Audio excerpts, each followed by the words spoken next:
हालांकि बीजेपी ने पिछले चुनाव के दौरान ये कहा, मध्य प्रदेश में किसानों से वादा किया था कि हम आपकी जो धान है वो 3100 रुपये प्रति कुंटल खरीदेंगे। लेकिन अब जब खरीदने का मौका आने वाला है और जब सरकार ने रेट तय किए हैं उसमें सिर्फ 69 रुपये बढ़ाया है। तो इस तरह से अब मध्य प्रदेश में जो धान की कीमत होगी वो होगी 2369 रुपये प्रति कुंटल। और केंद्र सरकार ने इसके लिए एमएसपी तय किया है। एमएसपी भी जो तय किया है वो जो देश में इन्फ्लेशन बढ़ा है, जो महंगाई जितनी बढ़ी है अनुपात में, उस अनुपात से नहीं बढ़ा है।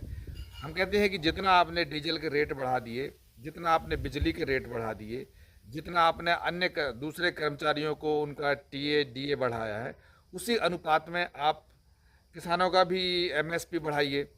तो उन्होंने इस अनुपात से ना बढ़ा करके सिर्फ 69 रुपये प्रति कुंटल उन्होंने बढ़ाया है। तो 2369 रुपये धान की खरीदी इस बार होने वाली है। जबकि वहीं पे जो सीएसीपी जो समितियां हैं, जो कि सरकार की संस्थाएं हैं, वो ये बता रही हैं कि किसानों की लागत बढ़ती चली जा रही है। और जब किसानों की लागत जो निकालने का भी जो फार्मूला है, तो सभी जो स्वामीनाथन आयोग ने जो किसानों के लिए कहा था कि C2 प्लस जो C2 फार्मूला है उसके आधार पर किसानों की लागत तय की जाए और उसमें 50% का मुनाफा जोड़ दिया जाए। लेकिन ये सरकार क्या कर रही है कि A2 प्लस FL में के रेट्स तय करके और उसमें 50% जोड़ रहे हैं।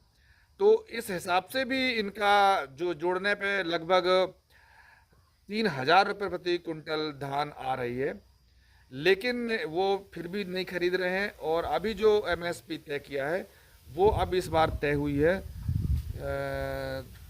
2369 रुपये प्रति कुंटल होगी।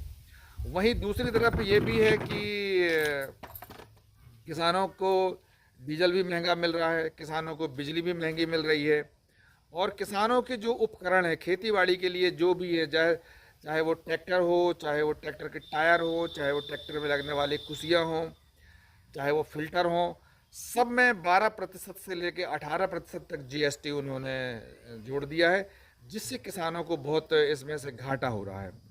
तीसरे इसमें ये भी हो रहा है कि जो किसानों के लिए पिछली बार सब्सिडी जो घोषित किया था, जो सब्सिडी खाद के रूप में हमको मिलती है, उसमें भी इन्होंने इस बार 24,000 करोड़ रुपए जो है वो काट लिया है। और जब 24,000 रुपये काटा है तो वो सारा का सारा जो ये वो होने वाला है, ये किसानों के ऊपर ही ये बर्डन आने वाला है। तो इसलिए ये जो इस पर कांग्रेस पार्टी ने एक प्रेस विज्ञप्ति किया है, उस पर बता रहे हैं, आप इसको गौर से सुनिए और देखिए कि किस तरह से सरकारें किसानों के साथ धोखा कर रही है। आज एक विशेष विषय को लेकर हम सब आपके बीच में उपस्थित हैं। कल सरकार द्वारा एमएसपी की घोषणा हुई, बहुत बड़ी बड़ी बातें हुई, बड़ी बड़ी बातें कही गई। ये भी कहा गया कि किस प्रकार से सरकार ने बहुत ज़्यादा एमएसपी दिया है और किसानों के लिए बड़ा सुखद संदेश है। पर सच्चाई क्या है? हिंदुस्तान का किसान की सच्चाई जो है वो बयां करने के लिए आपके बीच में हम सब उपस्थित हैं। किसान लागत प्लस 50% मुनाफा के नाम पर ठगे जा रहे हैं। एमएसपी पर फसल खरीद के लिए आंसू बहा रहे हैं और मोदी जी किसान की आय बढ़ोतरी के जुमले सुना रहे हैं। मोदी सरकार ने 11 साल से किसान और खेती पर घात लगाकर हमला किया है। जुमलों का व्यापार है, वादों की घोषणा है, योजनाओं का अंबार है और किसानों में हाहाकार है। सच्चाई यही है। एमएसपी अब बन गया है maximum suffering for producers. MSP का नाम बदलकर यह रख देना चाहिए। C2 प्लस 50% स्वामीनाथन की ये जो सिफारिश जिसे वो कहते हैं हमने लागू कर दिया, वो अब जुमला नाथन बन गया है। 11 सालों में समर्थन मूल्य की घोषणा की एक झूठी अदायगी हो रही है। C2 क्या है? C2 है इनपुट कॉस्ट, फैमिली लेबर, जमीन का किराया, ये C2 है।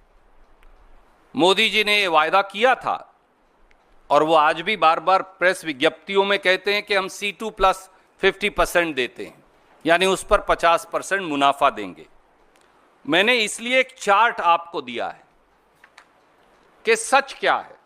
उन्होंने तो कल इश्तिहार जारी कर दिया, पर सच क्या है? पैडी का MSP है 2369 रुपया, 2369। C2 प्लस 50% जो CACP की रिपोर्ट के मुताबिक है वो है 3135। इसका मतलब जो कम प्राइस मिला वो है 766 रुपया। अब 3 बीजेपी जो राज्य हैं, ये मैं CACP की रिपोर्ट से डाटा, इसलिए मैंने एक ही चार्ट पर आपके लिए बना दिया, पूरी रिपोर्ट आपको पढ़ाने की बजाय। वो क्या कहते हैं कि वहां लागत क्या है। बिहार कहता है कि हमारे यहां धान की लागत है 3260 रुपया। गुजरात, मोदी जी का अपना प्रदेश, कहता है कि वहां धान की लागत है 3000 रुपया।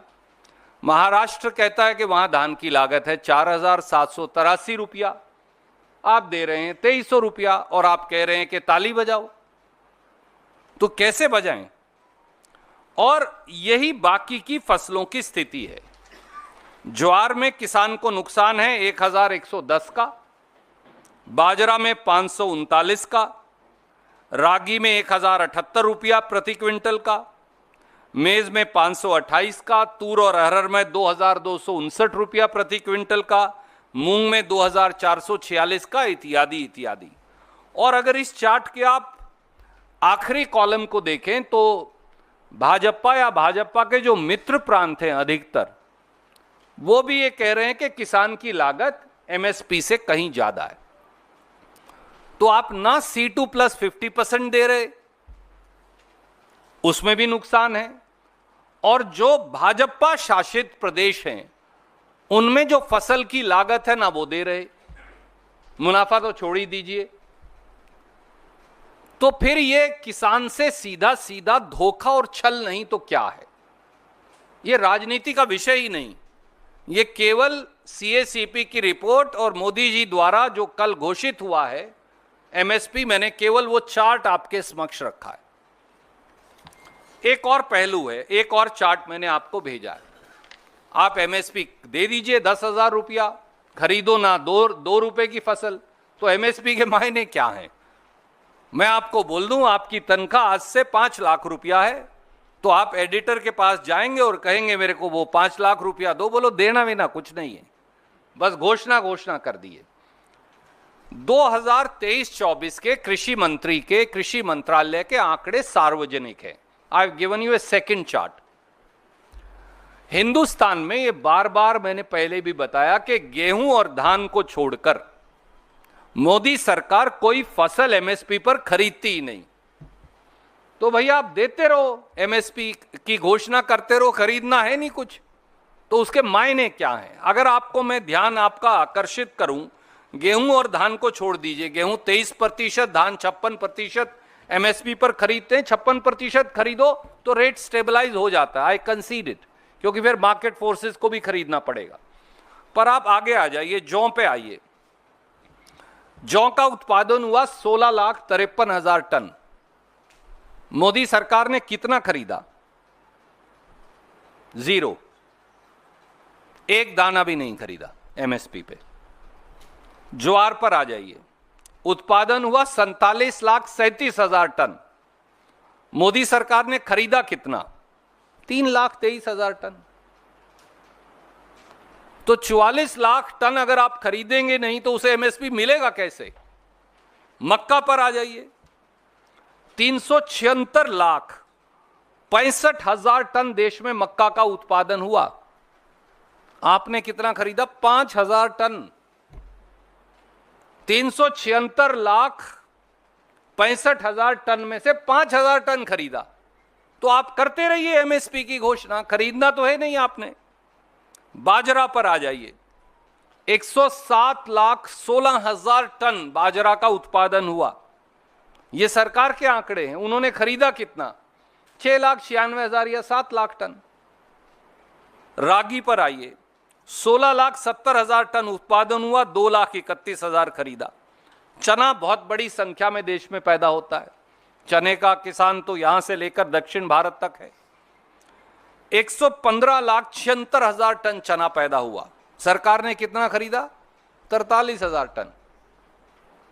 तो एमएसपी दे दीजिए, उसका लाभ क्या है जब आपको खरीदना ही नहीं है? यही सरसों की हालत है। 131,61,000 टन, सरसों भी सबसे बड़ी फसलों में से एक है, पैदा हुई और खरीदी 12,09,000 टन। कुसुम तो खैर वो खरीदते भी नहीं, पैदा भी बहुत कम होती है। तो जब आपको खरीदनी नहीं तो एमएसपी का मायने क्या है? दूसरा सवाल। तीसरा सवाल, सब अखबारों में उन्होंने बड़े बड़े, मैं देख रहा था, एक मेरे दोस्त ने मुझे भेजा, बड़े बड़े उसमें वो लगाए, कॉलम लगाकर इस तरह के कि बहुत ज़्यादा एमएसपी दी है, गजब कर दिया है।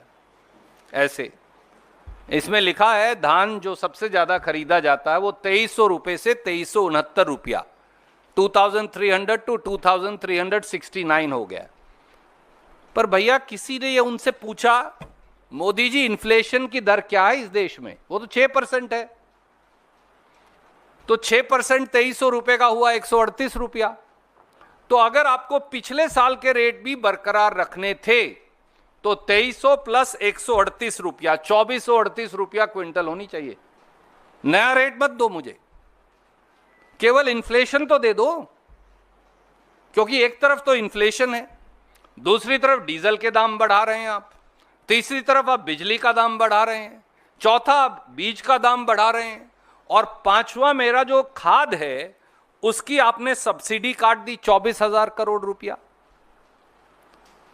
23-24 में ये सब्सिडी थी 1,88,000 कुछ करोड़। इस साल 2024-25 के बजट में है सब्सिडी 1,64,000 करोड़। तो वो 24,000 करोड़ भी तो मेरी जेब से ही जाएंगे, क्योंकि किसान की जेब से जाना है पैसा। तो आप मेरी खाद की सब्सिडी काट रहे हैं, डीजल के दाम बढ़ा रहे हैं, बिजली और बीज का दाम बढ़ा रहे हैं, कीटनाशक का दाम बढ़ा रहे हैं, जीएसटी लगा रहे हैं, और दूसरी तरफ आप मुझे 6% का इन्फ्लेशन भी नहीं दे रहे और कह रहे हैं ताली बजाओ। कैसे बजाएं ताली? चौथा, एक एग्रीकल्चर स्टैंडिंग कमेटी है पार्लियामेंट की, सहयोग से मैं भी उसका सदस्य हूं। हमने यूनानिमस रिपोर्ट दी, उसमें बीजेपी के मेंबर्स भी शामिल हैं। तो ये नहीं है कि केवल कांग्रेस के हैं, हमारी तो माइनॉरिटी है, मेजॉरिटी में तो उनके लोग शामिल हैं, दूसरे दलों के भी। उन्होंने दो बातें कही। एक कहा भैया ये कोई फायदा नहीं है, एमएसपी गारंटी का कानून बनाओ। दूसरी सिफारिश की हमने कि जीएसटी जो है खाद पर 5% है, कीटनाशक दवाई पर 18% है, ट्रैक्टर पर 12% है, ट्रैक्टर के जो टायर हैं या दूसरा सामान है उस पर 18% है। ये जीएसटी हटाओ, खेती से टैक्स हटाओ, खेती को टैक्स करना बंद करो। उस रिपोर्ट को प्राइम मिनिस्टर ने लिया और रद्दी की टोकरी में डाल दिया। तो अब आप पार्लियामेंट की भी नहीं सुनेंगे, आप एमएसपी नहीं देंगे C2 प्लस 50%, आप एमएसपी पर खरीद नहीं करेंगे जो आप घोषणा करते हैं, आप एमएस रेट बढ़ाकर हमें 6% इन्फ्लेशन भी नहीं देंगे, और आप ना एमएसपी गारंटी का कानून देंगे और ना खेती से टैक्स हटाएंगे। और इसके अलावा एक आखिरी पहलू, क्योंकि मैं आपका समय नहीं नष्ट करूंगा, 6 बड़ी स्कीम्स का एक चार्ट मैं आपको और भेज रहा हूं, मैं इसमें नहीं भेज पाया। इन्होंने 3 लाख करोड़ खर्च ही नहीं किए। This is that chart, I am not going to read it and waste your time. I made a chart, I am sending it to you. खेत और किसान से इतनी नफरत बीजेपी की सरकार को है कि उन्होंने 3 लाख करोड़ खेती की स्कीम का खर्च ही नहीं किया। ये इनके बजट का डेटा है, मैंने तो कहीं से और लाया नहीं, इसमें मैंने लिखा है, तो आप जरूर इसे देख पाएंगे। तो इतनी नफरत क्यों है खेत और किसानी से? और बोलते हैं ताली बजाओ, हमने रेट बढ़ा दिया। उल्टा किसान को नुकसान होने वाला है। 138 रुपया तो इन्फ्लेशन का आना चाहिए पिछले साल के रेट पे, आप मुझे दे रहे हो 69 रुपया, और ये सारी चीजें महंगी कर रहे हो। तो इसलिए प्रधानमंत्री जी को अपनी जबान पर विश्वास करके हिंदुस्तान के 70 करोड़ से अधिक किसान और खेत मजदूरों को जवाब देना चाहिए।